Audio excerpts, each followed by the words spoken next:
Okay, welcome. It is Wednesday, 26th April, year of our Lord 2023. We are packed, obviously a big day on everything related to the budget, spending, the destruction of the American economy. We're going to get to that a little later. Let's start. I think we've got Jayne Zirkle. We got a very special show. Jayne Zirkle is live with us in Manhattan.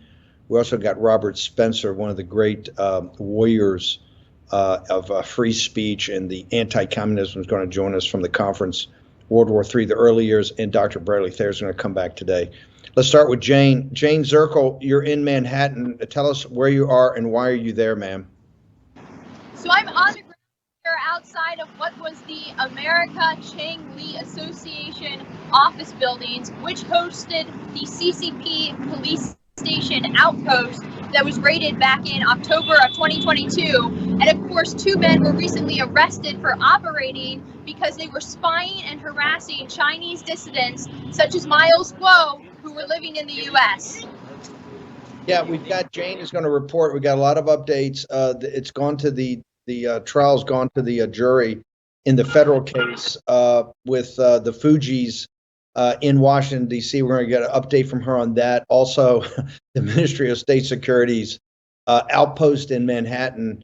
We're going to have Nicole from New Federal State. Jayne is going to be there live. We're going to get to all of it. Jayne, you hang on. I'm going to come back to you shortly, so just hang with us. A lot going on here about the Chinese Communist Party and their activities to stop true dissidents as we put them on the spot on the early days of the Third World War. We got a great open from the weekend. The conference was just amazing. The conference in Torrance, California, put on by the American Freedom Alliance. Let's go ahead. We got a clip of Robert Spencer's presentation. Let's play that, and I'll bring Robert on. And the idea is to encourage mass migration that will destroy the foremost nation states in the world, which are the states of Western Europe and the United States of America. And then once those are destroyed, the rest is easy.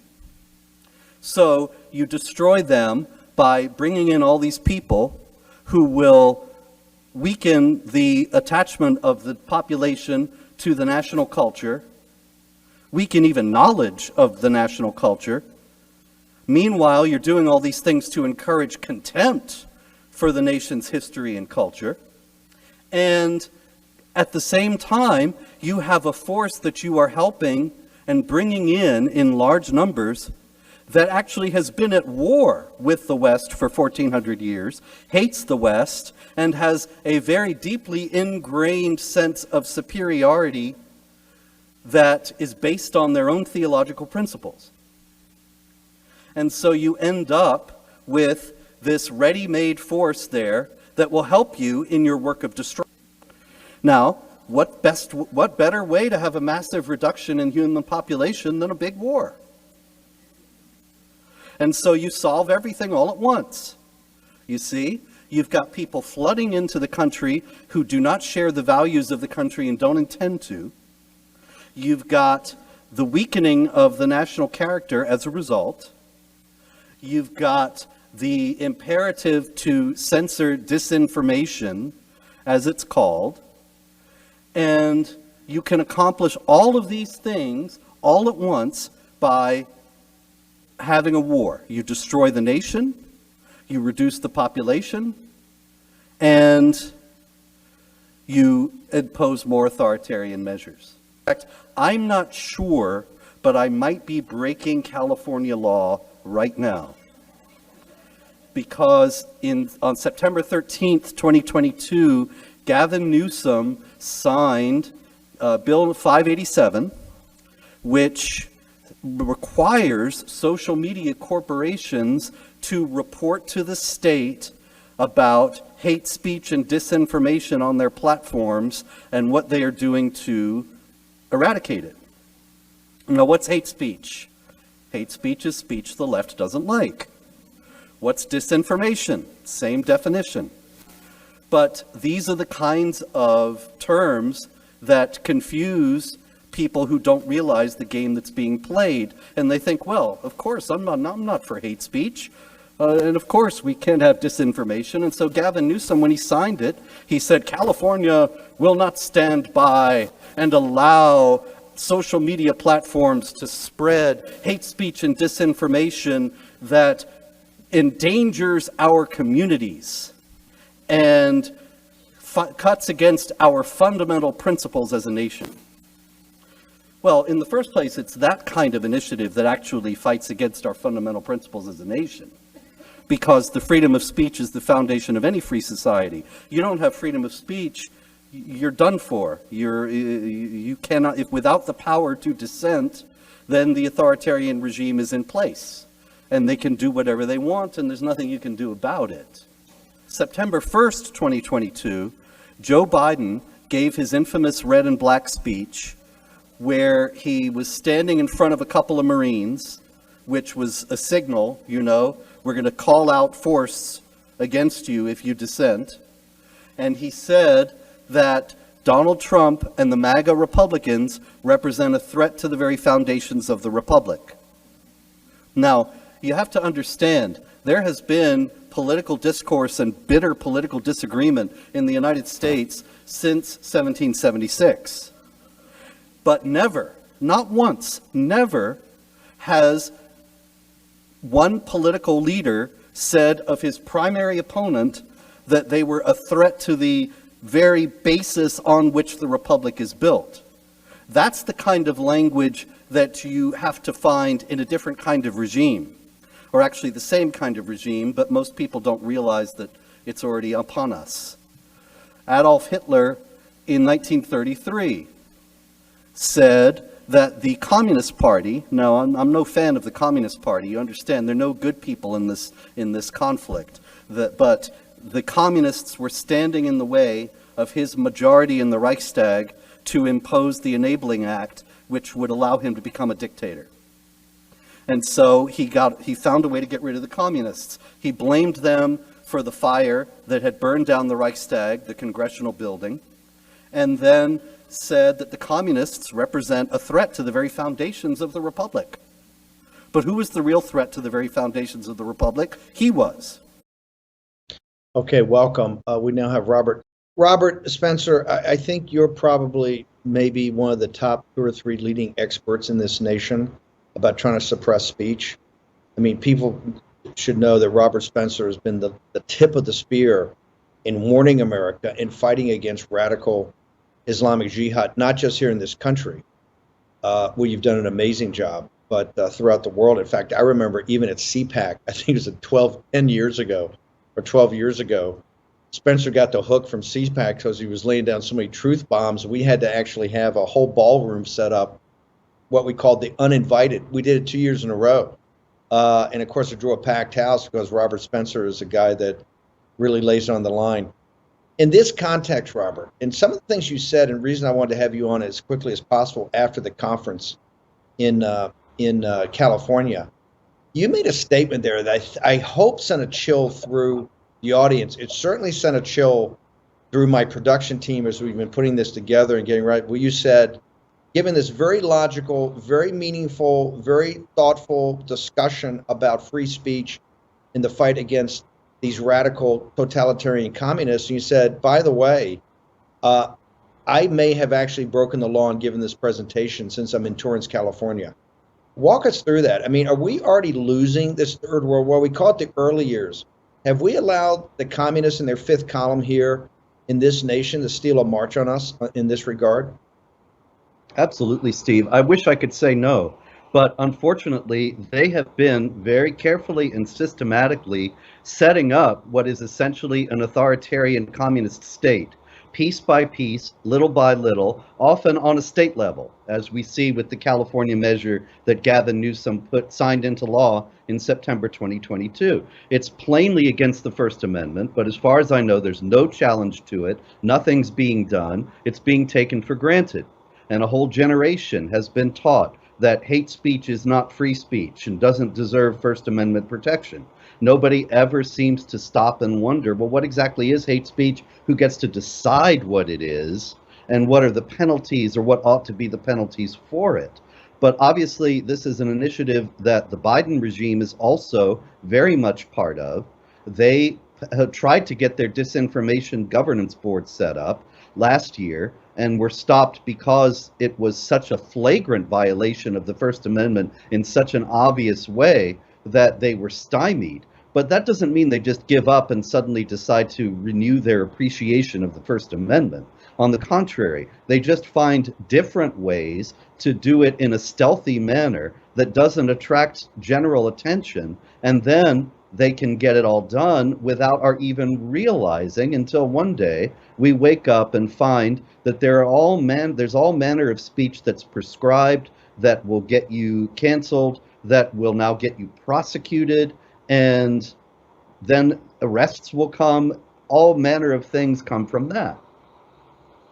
We just had this situation with the guy that did the memes on about Clinton in the 2016 campaign. But I want to pull the camera back for a second because I want to connect these, or have you connect them.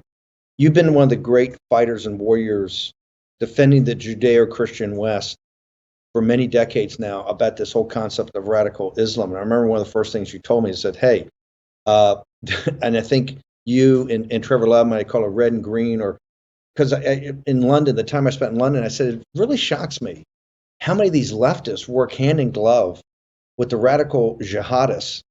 And it doesn't seem like they have a lot in common except for their hatred of the Judeo-Christian West, and particularly speech. Is that what we're seeing here in this? Because now you have this murder, you have the Chinese Communist Party, you have the KGB in Moscow, you have the mullahs in Iran. You're seeing now in the Gulf Emirates, there are a lot of guys saying, in Iraq, in the House of Saud, hey, let's just do our trade and let's get off petrodollars. Is this coming to fruition where you're seeing a merger of some of the elements when you talk about Persia and the mullahs there, and you got, Qatar in the Gulf, you see some of the most radical elements of this Islamic supremacy merging with some of the other bad elements in this Third World War, sir? Yes, absolutely, Steve. They go hand in hand because you have both are basically authoritarian. That is, the left and the jihad groups and Sharia countries. Sharia itself is basically authoritarian. That is Islamic law. Both the left and Sharia are based on a reign of terror. Every time the left has been in power, they impose a reign of terror. They try to terrorize the population into submission by killing their enemies, by arresting people on a more or less arbitrary basis for minor offenses, and the rest of the population is frightened into submission. Now, that's exactly what Islamic law essentially does by saying, okay, you do this, we'll cut off your hand, you commit adultery, you're stoned to death, you do these various other offenses, you were brutalized in other ways. It creates virtue by means of fear. And so also, in line with that, Islam is also basically authoritarian, because the vision of Allah in the Quran and in Islamic tradition is of essentially an absolute ruler who is not even bound by the good or evil distinction. He can do whatever he wants. So, for example, the Quran says if Allah had wanted to, he could have brought everybody to the truth, but instead he's going to fill hell with human beings. That's chapter 32, verse 13 of the Quran. So the point is that terrorizes you into submission as well. You figure, well, he just might throw me into hell just for nothing. I better toe the line and hope I can stay on his good side. It creates a vision for society of the same kind of capricious authoritarian ruler. And Muhammad is supposed to have said in a hadith, he's depicted as saying, obey your ruler even if he is an Ethiopian with a head like a raisin.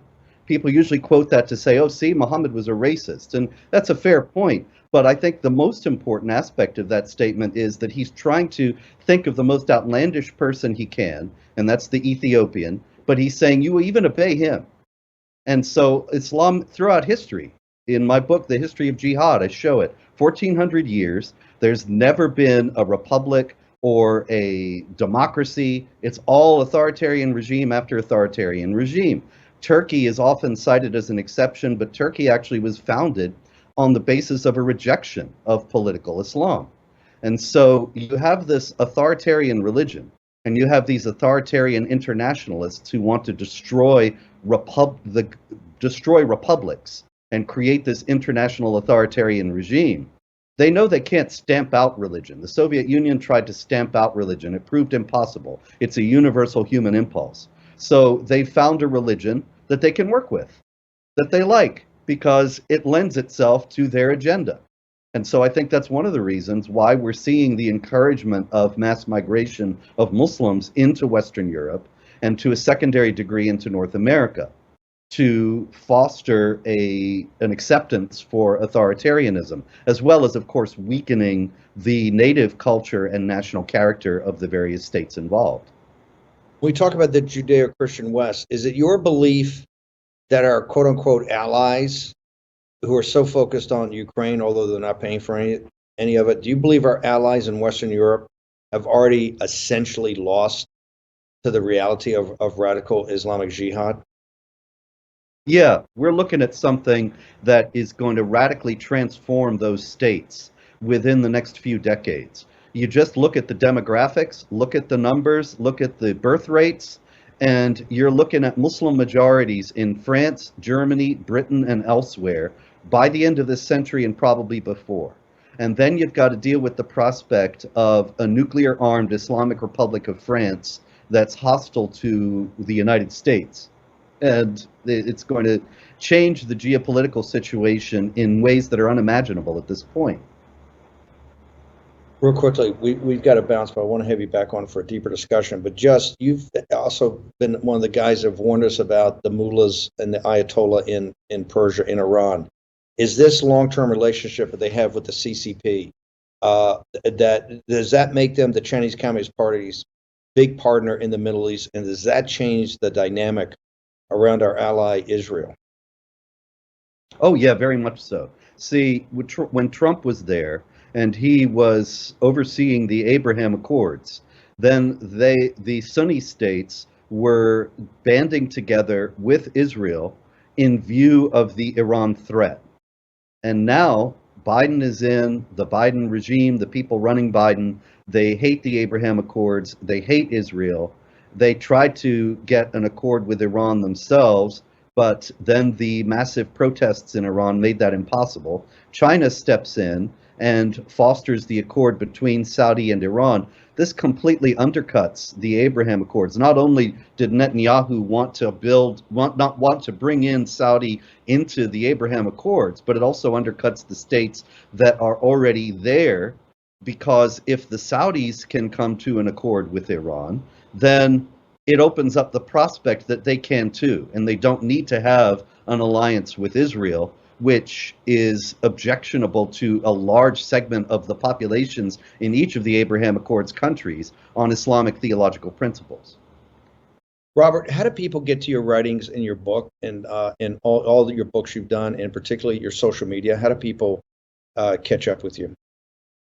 Thanks, Steve. I'm heavily shadow banned, but I can still be found at Jihad Watch RS. That's JIHAD Watch RS on Twitter. Got the website jihadwatch.org, where we still track jihad activity, but we've also added the left column, which now tracks some of the left's attempts to encroach upon our freedoms. The new book, The Sumter Gambit, How the Left is Trying to Foment a Civil War. It's available wherever there are books, still on Amazon, at least for now. Also have a new book called The Critical Quran, which is a new translation, an honest translation, unlike many others, and commentary to help you understand why this book causes so much conflict. Robert, you're one of the true patriots in this country, and you have risked so much, including your life, your fortune, your sacred honor, your pursuit of happiness. You're a great patriot to this country, so we're honored to have you on here. Looking forward to having you back on again. Thank you, sir. Robert Spencer has given a lot for his country and for the entire civilization of the Judeo-Christian West. Let's go to Rome and bring our own Ben Harnwell. Ben, you brought this up. I want everybody to understand, we're in a dogfight right now. This big vote that's going on on the debt ceiling and everything on the debt ceiling aspect. And quite frankly, as people know, we're not ecstatic with this first cut of this. We don't think it goes deep enough. And one of the reasons is I keep warning people that don't just assume that we're going to be the prime reserve currency. And being the prime reserve currency has so many benefits. It has lots of obligations, but it has benefits. Even if we didn't want to be the prime reserve currency and take the dollar off that, it should be a process that we think it through and figure out how to get off it. Not like what happened to England after World War II. And one of the reasons England had, decades of just what I call the gray time in England was before Thatcher was because of losing the pound as the prime reserve currency, obviously predicated upon all the huge losses they'd had in the war. Ben, you finally today, you pointed out to me, Foreign Policy Magazine puts up what the war room's been talking about for a couple of years, but I think it's very important to understand that the establishment now is sitting there going, hey, this de-dollarization thing looks like the BRICS, and that's why I need everybody to go to birchgold.com/Bannon to get the whole aspect, the whole thing with the teachings we've been putting up about gold. And I keep saying that, and you got to go to birchgold.com/Bannon to get the third episode, the third installment on the debt ceiling, on the debt debate, but read all of them. And then also go and all the rest about Birch Gold, because the BRICS, the global south, they have the resources, are literally going, I think, to a gold-backed system. But tell me what foreign policy says, Brother Harnwell. Steve, good afternoon to you. I have to say, before I start this, I feel unworthy following Robert Spencer. Yeah. Everyone, I think... He's a giant, but you're getting there, Ben. You're getting there, slowly but surely. Steve Cortez had a great expression on the show this morning when he said that the mainstream media was following in water skis in the wake created by the war room. And I smiled at that. That's a brilliant expression. And it's often true. There are so many stories that you think, why is Steve Bannon talking about this? No one in the media is talking about this. What's going on? Where's the buzz here in the news cycle? And then, like 6 months, 9 months, a year later, then everyone starts talking about it. You start to realize just how far the game the war room is. As you say, this is an interesting story, not only because it's in Foreign Policy magazine, which I obviously read every single day, but this is their lead article today on their site. And this material might be new for a lot of people. It won't be new for the war room posse. Yeah, Memphis. Go put up the lead. Go and put up the story itself. Let's put it up while Ben talks. Go ahead, Ben. Continue on. Yeah.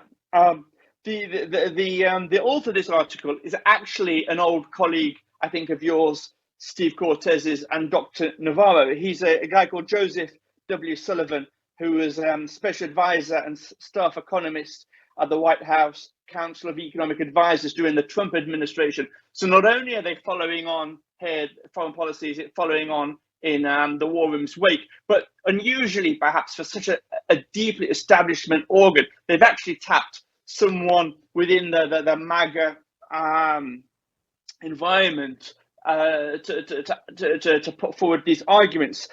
It's not in deeply economic or deeply financial language. So I do recommend the War Room Posse just to go there, have a look at it.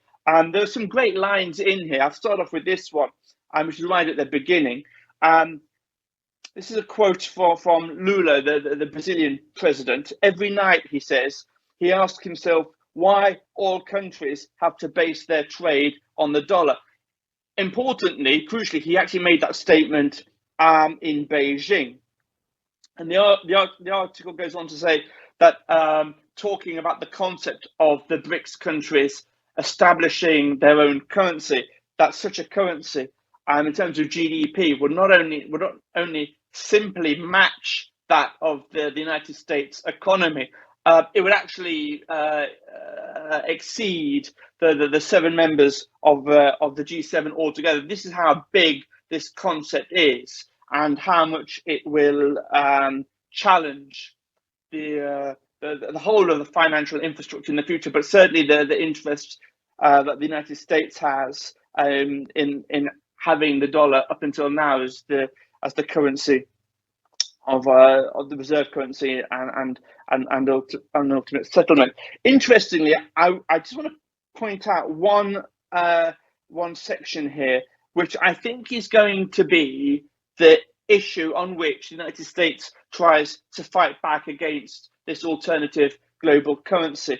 I remember that you said, so that you popularized, I think, for a lot of people, this idea of the Thucydides trap, where warfare can break out when a dominant but declining power is overtaken by an emerging hegemon.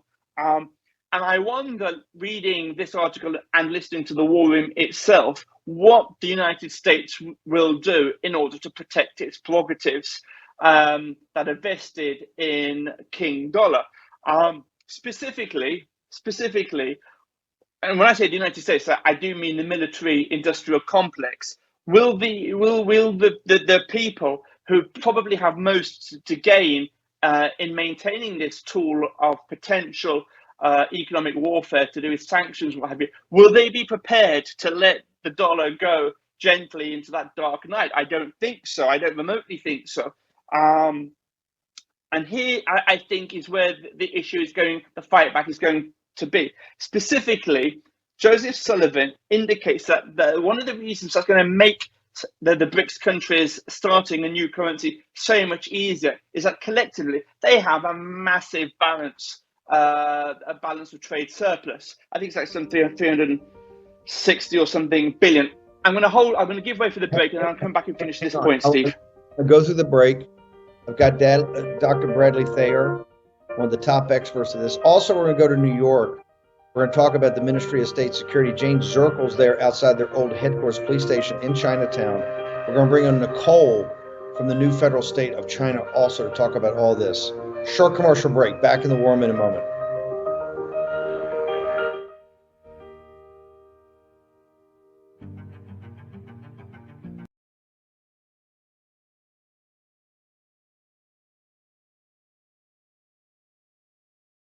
War Room Battleground with Stephen K. Bannon.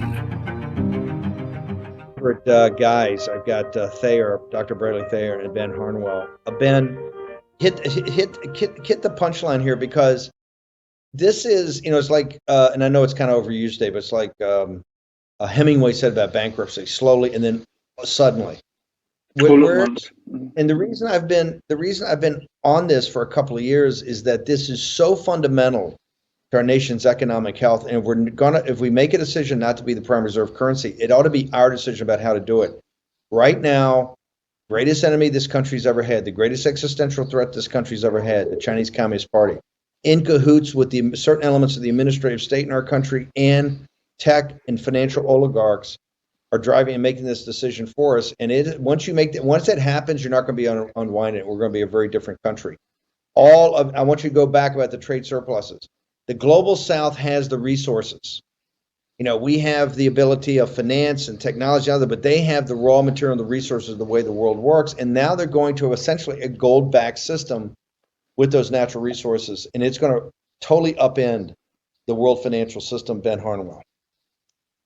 It will do, Steve. Specifically, here are the two takeaway numbers that the BRICS currency area already has in 2022, for example, a $387 billion trade surplus, whereas Europe, the world's largest currency zone, has a $476 billion trade deficit. Now, the importance here is, and I'm just going to quote this, and then I'll make my point, and then I'll give way. It says this: for starters, because the BRICS countries run a trade and balance of payment surplus, this notional currency, which the article is calling a BRIC, would not necessarily need to attract any foreign money at all. BRICS governments could use some combination of carrots and sticks to get their own households and firms to buy BRIC assets with their savings and effectively coerce and subsidize the market into existence. So look, what's the weak point there? It's to do with the health of the balance of trade. And this is where, if a total, the tariffs that the Trump administration placed against China were excellent and a very good first start. But if the United States is really interested, and I'm not recommending this path because of the fallout that could come from Thucydides trap type scenario. But if the United States is going to prepare total economic warfare against China, the place to hit it would be on its balance of trade surplus. And we're talking there like a total and absolute blockage of all trade between China and the United States. And that might just have knock-on effects, which would kill this concept in the crib. Ben, I know it's late in Rome. I want to thank you for staying up and doing this. We didn't get to it in the morning show. How do people get to you on social media? Thanks, Steve. It's simply my surname on Getter, which is @Harnwell. And then also go to warroom.org and subscribe for the newsletter, because I'll be pushing out their original exclusive content for the War Room Posse every day. Ben's getting much more involved in the newsletter and taking a much more active role, putting exclusive content you can't get anywhere else. Ben, they're doing the votes tonight. We're going to come back. I want the oysters on the Dnieper, oysters and champagne. I think is still in the budget, so I'm going to have to come back to you and pick your brain on that probably tomorrow or Friday. So thank you very much, brother. Appreciate it. You're welcome. I'm gonna go off and have a gold leaf facial right now. Thank you, sir. Thank you. So, Dr. Thayer, one question I've got to ask after this, all these articles coming out now about the alternative currency, what they're doing. Why does it seem like the American elites have never taken seriously the Chinese Communist Party, particularly their strategic thrust and the way that they think things through over long term and are prepared to take the ups and downs of their many mistakes, but to really, when they get a path that they focus on, they line up on that path and they go. And their path is clearly, as you've warned us for many years, their path is the destruction of the United States of America as a constitutional republic in a capitalist society. Sir. Steve, the first point there is to recognize that they don't take the ideology of the Chinese Communist Party seriously. They think that the Chinese Communist Party is subject to manipulation and to influence from the United States and its Western allies. They don't understand the strength and the fervent nature to which Chinese communists hold their belief in communism, Marxist, Leninism, Maoism, as their ideology. And if they were to understand that, then they would understand why the Chinese Communist Party is doing what it's doing, why it's targeting the United States, why it's targeting Taiwan, its ideological rival and threat to the Chinese Communist Party, why it's willing to strangle Hong Kong. The goose that was laying golden eggs, they're quite willing to destroy it so that they have control. So Western elites certainly are hubristic. They don't understand that people can see the world differently, and they don't understand that people could be targeting them directly, and with the strength and with the determination to do so. I think that's in part because of the end of history moment, Steve. In the wake of the Cold War, Francis Fukuyama wrote that piece, End of History, 1989, where he made the argument, well, we're all going to be Democrats and we're all going to be capitalists in the future. That was the march of history. And so many individuals have believed that, and that has restricted. It's constrained their thinking. It's also constrained their understanding of the Chinese Communist Party and the depth to which they actually believe their ideology. So it's a very dangerous situation. Few in the West think that people can think differently. And few in the West think that they actually have enemies. And very few in the West think that those enemies might be stronger and might be better strategists than they. So it's really a conceit, Steve. It's the arrogance of our elite and the unwillingness to think and to see reality when year after year they became stronger. Year after year, we supported their growth. Year after year, we facilitated the transfer of technology and knowledge of every shape and form through legal and illegal means. And this threat continued to grow, and yet we didn't respond in the way certainly that we should have. We've got a couple of minutes, and obviously I'm going to have you back because we're going to drill into this every day. Does their leadership cadre take, when they see people like Biden and Blinken, do they take the American elites seriously? Do they think, although we're a very powerful nation, do they view us as a nation in decline because our elites are no longer serious people and have continued to kowtow or look the other way or dismiss the Chinese Communist Party as they've had this march to really the beginning of this global Third World War, sir? Steve, they're schizophrenic on the U.S. They recognize that Biden is a supine actor when it comes to China, and so many of the American elite are. But at the same time, they're fearful that you're going to get Trump back. And Trump with energy and with focus could really roll them back. And that's their great fear. So they're very enthusiastic about what's happening with Biden and the fact that he's treating them with kid gloves and has since the dawn of his administration, and he's had disastrous foreign policy failure after foreign policy failure. And we're focused on a sideshow in Ukraine rather than on Taiwan and security in the Indo-Pacific. But again, to stress the point, they're fearful that American strategists may come back. And those strategists will take advantage of their profound vulnerabilities. Because the CCP, after all, is a paper tiger. They're extremely vulnerable to efforts to undermine them among the Chinese people and to develop coalitions against them in international politics to really roll them back.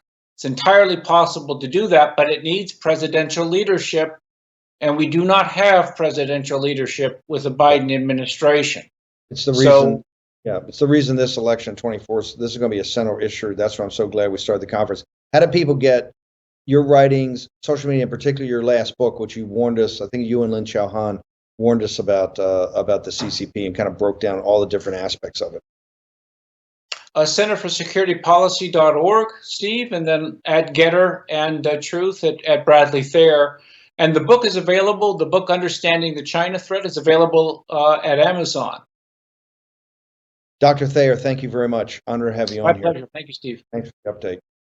Let me start. I'm going to go back to Jayne in a second. Let me go with Nicole. I think we got Nicole from the new federal state of China. Nicole, explain to our audience, they've seen the new federal state, they've seen it many times, but I want to make sure the audience knows do the Chinese people, are they a threat to the Chinese Communist Party? Do they hate living under the 1.4 billion people? Do they hate living under the totalitarian dictatorship of the CCP? Absolutely. The 1.4 billion Chinese people are the biggest victim to the Chinese Communist Party. And that's why Mr. Mao's follower has exceeded more than 600 million people. And most of our followers are inside the communist China. No one else better want the CCP to fall than the people who are living in the darkest corner, and that is the communist China. And so very sadly, Mr. Mao's is still behind the bar, and he has been persecuted by a weaponized DOJ and the FBI in this country. And that's very deeply concerning to all the Chinese people worldwide. Do the Chinese people understand, does Lao Beijing on mainland understand what Miles has helped do to the West, so the West understands this threat? Because before we used to call it China, the Chinese people, Miles said, you got this wrong. It's the CCP, and that's a very small slice of the Chinese people. In fact, whoever controls this is really down to a couple thousand. Does Lao Beijing understand what Miles has been able to accomplish to help the United States? Yes, absolutely. Just like the global elites or the American political establishment does not represent we the people or the deplorables or the chumps, the Chinese people are not represented by a few hundred kleptocrats in communist China. It's the same concept that the CCP does not represent the Chinese people, and same, the America's elites, and the Wall Street and corporate America does not represent the American people. Hang on for 1 second. I want to bring Jayne on. Jayne's actually live outside the Ministry of State Security's Chinatown outpost that was rolling up innocent Chinese nationals that are here in the country, and particularly focused on Miles Guo and Miles Guo's followers. Jayne, can we get you up? Jayne, tell us about the Ministry of State Security. You've been following the trial, but this is the other aspect of it, where Miles is victim number one, and his movement, the 9/12 movement, is actually under assault by the Ministry of State Security, ma'am. Right, so I'm live outside of that outpost now that was raided by the FBI back in October of 2022. But the Ministry of Public Security has basically targeted Miles and several other Chinese dissidents that are living in New York. They have this outpost. In fact, they have hundreds of these outposts around the world. And this one was recently shut down after the controversy. But two men who were running the outpost, of course, were arrested here in New York. And they were pretty much instantaneously released on bail while Miles Guo still sits behind bars. Hang on for 1 second. Let me get Nicole. Nicole, how does that work? How is Miles Guo, that's done so much to help the citizens of the United States understand the threat and name names, he's still without bail? And the two guys who are the Ministry of State Security, who are here illegally trying to roll up innocent Chinese nationals and Miles Guo's movement, they get bail in one afternoon. How does that work, ma'am? Well, that's a great question. We're asking the same question to Jim Jordan, chairman of the House Judicial Committee, and also the Weaponization Committee. We're also pressing an answer from the Oversight Committee. We're asking the American elected officials, how come the CCP enemy number one, Mr. Miles Guo, is behind the bar while the CCP agents are let out quickly? And let's not also forget that there are tens of thousands of the CCP spies running rampant in this country, not just in New York. There are very similar CCP secret police stations found also in Houston, in Los Angeles, in San Francisco, and across this country. There are so many Chinese agents, and a lot of them are the great assets within the U.S. federal government agencies. It's people like George Higginbotham. He was a DOJ full-time employee, and they're also very prominent U.S. power brokers like Elliot Brody and Stephen Wynn. These are the CCP's most important assets within the United States of America. They can do much greater harm than the CCP police station because they have access to the White House. They have access to the most powerful people in this country. So that's why Mr. Miles Guo have been urging the U.S. government and people start paying attention to the American sellout, because these inside threats are more threatening than Xi Jinping back in China. Hang on, Nicole. I'll come back to you in a second. You mentioned Higginbotham. So, Jayne, get us up to date. I know you're doing reporting. You'll be with us tomorrow about the Ministry of State Security in Manhattan. But tell me, give me the trial, and particularly Higginbotham. I am stunned by the cricket. There's no coverage of this at all in the mainstream media. It's one of the most explosive trials I've seen in a long time, particularly about espionage. Give us the update. Right. Well, again, in the past 24 hours, the mainstream media has missed the mark in identifying the core issue here. The fact that Pras Michel was working with the CCP to lobby U.S. officials to have Miles Guo extradited. That part is completely ignored. And instead, what has been highlighted is the fact that Pras Michel met with the FBI several times regarding Miles Guo's extradition. And not the fact that he had those meetings, but rather the fact that rapper 50 Cent has come out and called him a rat for meeting with the FBI. It's unbelievable. Jayne, hang on a second. So, Nicole, how do we get in a situation? You got to help me out here. How are we in a situation where we have a massive trial, and Miles is the centerpiece of the trial? The whole thing's about extraditing Miles Guo, and they're paying hundreds of millions of dollars. They got all these prominent Americans in the CCP saying, get this guy, we'll pay you $25 million, $100 million, guy in the Justice Department, $40 million. Miles Guo's name has never been mentioned, I don't believe, in the entire trial. Then we in New York City, and you mentioned we got these police stations all over the country. The CCP is so arrogant, they don't think the American elites will do anything about it. They got them all over, taking innocent Chinese nationals who are here for freedom and want to fight the CCP.